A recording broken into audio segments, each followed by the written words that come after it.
absolutely great movie, The Hill. And again, like you said, was done between Goldfinger and Thunderball. And Marnie, a Hitchcock film, done between From Russia with Love and Goldfinger. Marnie is an absolutely great movie. It's kind of dated now because this is 1964 and is dealing with sexual repression. Would be a very different film if they remade it at this point. But yeah. Really, really good performance again by Connery. So, I mean, there are still movies we haven't even mentioned, and virtually every one of them worth seeing for Connery, for nothing else. So before we get to the Bond stuff, what is your Connery, your non-Bond Connery movie? My non-Bond Connery movie. For the movie itself, it would be The Man Who Would Be King. For the Connery performance, I'm actually going to go with The Wind and the Lion. Both came out in 1975. Good year it's like a fine wine. It's a good year for Connery. Yeah, it's definitely a good year for Connery. But as far as the performance, I mean, if you ask me tomorrow, I'll probably come up with something different. And then a third one, and then a fourth one, because Jesus, there's so many. What about you, sir? For me, for me, it's a toss-up. Yeah. Between The Hunt for Red October and Rising Sun. Yeah. I really enjoyed both of those movies, and I'm not sure I would have if Sean Connery was not in them. And it's hard for me to not put Highlander in this because I love Highlander. And for me, that Outland fits into that thing. If it wasn't for Sean Connery, yep. I mean, and that's the case as we've been saying for a while now. That's the case with so many of these films. It's like the movie we've been talking about, probably maybe more than any of the others. Oddly enough, The League of Extraordinary Gentlemen. Would that be remotely worth watching if Connery is not in it? Well, I'm trying to think of who else you could put in, and I'm only coming up with Patrick Stewart and going, even then, no. Connery absolutely makes. If there's anything worth watching in that film, it's because of Connery. Love Patrick Stewart, by the way. Yeah, but yeah, it wouldn't have worked. I wouldn't have liked it nearly as much. Okay, so now to the thing that Connery, I think, is probably most known for. Indeed. Thing is, we're not going to stop with just Connery, even though I think he'll finally end up being the conclusion we come to. Possibly. What are the best Bond movies? And I've got the list in front of me. And no, I'm not counting the first time they did Casino Royale, because that was weird. I am going to throw in Never Say Never Again, which is not officially a Bond movie. And I'm not, there's legal things. Look it up. I'm not going to go into it. It's complicated and convoluted. Fun. But I thought we could break these down and put them into three categories. You've got good Bond movies. You've got, it's a Bond movie, and crap Bond movies, of which there is Roger Moore. There are a few. Yes, there are a few. Just say, I think, and weirdly, I think a lot of them are going to fit into that middle category of, yep, that's a Bond film. Yeah. And that's what we should call it. Yep, it's a Bond film.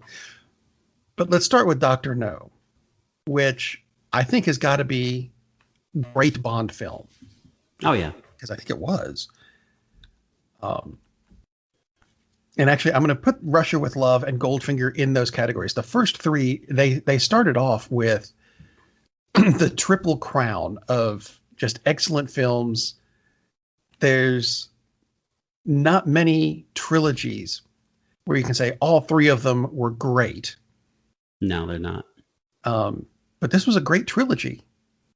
Yeah, Dr. No, the first Bond film, so it establishes the character, it establishes the expectations, establishes the Bond girl, the worldwide flung. Wow, that's a terrible phrase, but who knows where this is going to take place, and we're in the Bahamas, and just so all of Jamaica. Sorry, so they're all over the world. So it establishes all of these things And at the same time, Connery is great, absolutely great in this. And he hadn't really done much to that point to show that he would have that kind of a commanding screen presence. I mean, Darby O'Gill and the Little People, not really. So, and the movie holds up itself. So it's not just like, oh, okay, well, I can see where they're going to go from here. Yeah, we can see that, but it's a great movie. Even if that had been the only movie they'd ever done, is like, wow, that's a hell of a good movie, because it really is. And they upped it.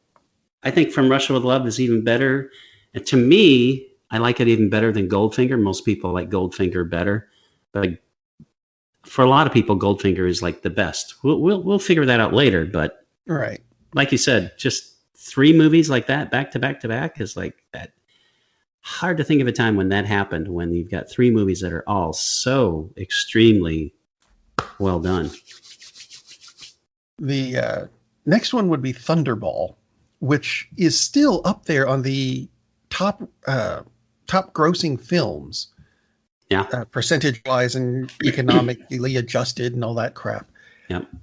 But for me, Thunderball, and this has nothing to do with Connery and everything to do with the script, it wasn't as good as the first 3. I agree. I liked it. One of the things too is Bond villains, and that's possibly one place where Dr. No slips a little bit, because the villain was good and creepy, but it was not quite as good as the villain would become. Like in From Russia with Love, Robert Shaw plays the villain. Is like, that's pretty good, and Goldfinger is kind of the iconic Bond villain. So they slipped a little bit with the villain when they went to Thunderball. And I honestly think that's really the only place where it falls down a little bit. Not that he's bad. He's just not as great as the villains they'd had in the 2 previous films. Now, what do you think about You Only Live Twice?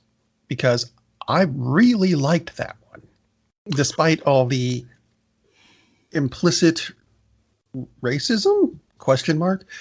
Where they turned. If you haven't seen it, there's, for some reason that I still not entirely clear on, they decided to make Sean Connery Japanese, and it just kind of looked like Sean Connery with a slightly different haircut.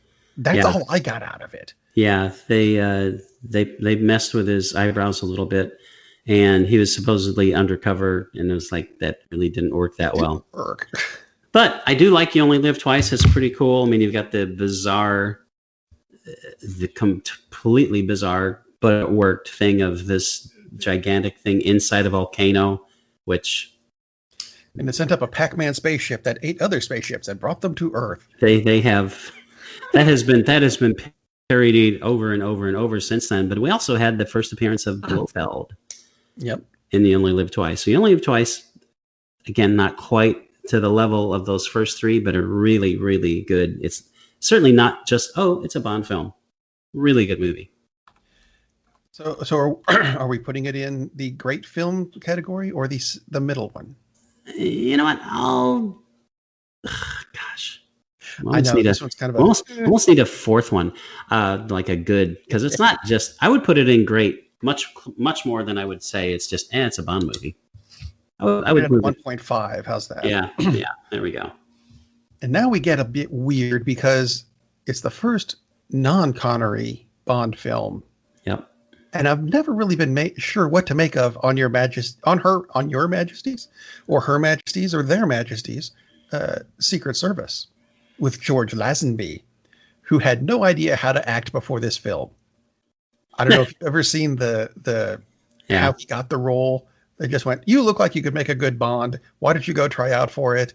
And he made up a resume of films he's been in that he hasn't. Never acted before and rarely acted since. Yeah, it's... I will say this. If Connery had done this film, this potentially could have been the best Bond film. Yeah. Telly Savalas is a really good villain.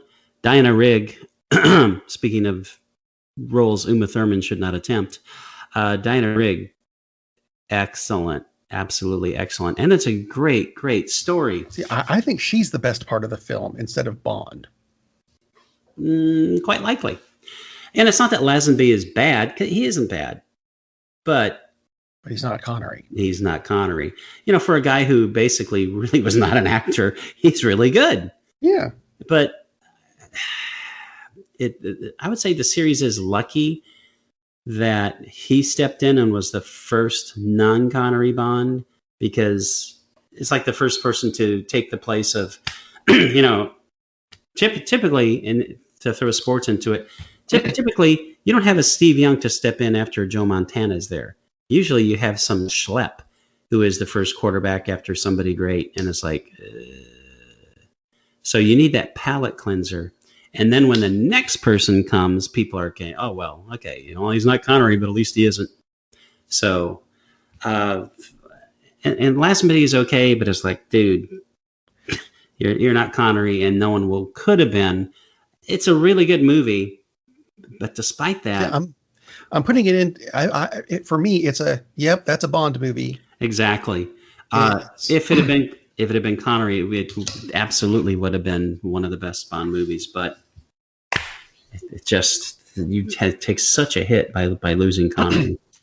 And now for the campiest of the Connery films, I think, Diamonds Are Forever. I wouldn't say it's the campiest, but there's a lot. To me, there's a lot of humor in that one. But there's a lot of camping. Certainly the campiest for the Connery run. Absolutely. Right. Yeah. That's what I meant, for the Connery run. Oh yeah. Yeah, even with the car that magically flips sides that it's driving on. If you don't know what I'm talking about, watch the film and you'll go, hang on a minute, what was that? Yes. It's not that he's able to flip the car on one side to drive through an alley. It's what happens after they get out of the alley. So Well, in the middle of the alley when they try to fix it. Yeah. And no. And then there's the two, they're not the main bad guys, but wow. And I'm not sure how to describe them either, other than one of them looks like Meathead from All in the Family. Yeah. And the two of them. It's Rob Reiner. I don't know what to make of them, but how do we rate this movie? Because it's fun to watch, but it's one of those where you go, you might finish it and go, that's a Bond film?